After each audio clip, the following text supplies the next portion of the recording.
কৃষকদের স্বাবলম্বী করতে সরকার কাজ করছে বলে জানিয়েছেন কৃষি, মৎস্য ও প্রাণী সম্পদ মন্ত্রী আমিনুর রশিদ ইয়াসিন। দুপুরে ব্রাহ্মণবাড়িয়ার মেদির হাওর এলাকায় ক্ষতিগ্রস্ত কৃষকদের পরিস্থিতি পরিদর্শনে যান তিনি। সেখানে জানান, বর্তমান সরকারের মূলনীতি ও সিদ্ধান্ত হলো কৃষকদের অর্থনৈতিকভাবে স্বাবলম্বী করে তোলা। কৃষকদের জীবন সংগ্রাম ও কষ্টের কথা উল্লেখ করে তিনি বলেন, দেশের ৭৫% মানুষ কৃষির সঙ্গে জড়িত। সরকার কোনোভাবেই চায় না কৃষক ক্ষতিগ্রস্ত হোক। পানিতে ধান ক্ষেত তলিয়ে যাওয়ার ঘটনায় হৃদরোগে আক্রান্ত হয়ে মারা যাওয়া কৃষক আহাদ মিয়ার পরিবারের হাতে আর্থিক সহায়তাও দেয়া হবে বলে জানান কৃষিমন্ত্রী। তারেক রহমানের সরকার, বিএনপি সরকার গণতন্ত্রের সরকার, এটা জনগণের দ্বারা নির্বাচিত সরকার।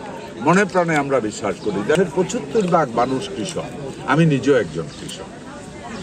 আমার ধানটা এরকম ফসলে আমি বুঝতাম যে কত কষ্ট। এই ধানটা এই পর্যায় পর্যন্ত নিয়ে আসতে বহুত কষ্ট। হ্যাঁ, সো এই সরকারের মূল সিদ্ধান্ত হলো, মূল নীতি হলো, মূল টার্গেট হলো কৃষকের অর্থনৈতিকভাবে স্বাবলম্বী করা। আবার আপনি বুঝছেন, উনি কইছে খাল, আমি কইছি সোলার। তার মানে আমরা অনেক অ্যাডভান্স চিন্তা করে বসে আছি। এবং পরবর্তীতে আমরা যেটা করব, ইউনিয়ন ওয়াইজ আমরা মাইকিং করব, ধান কিনবে তোমরা।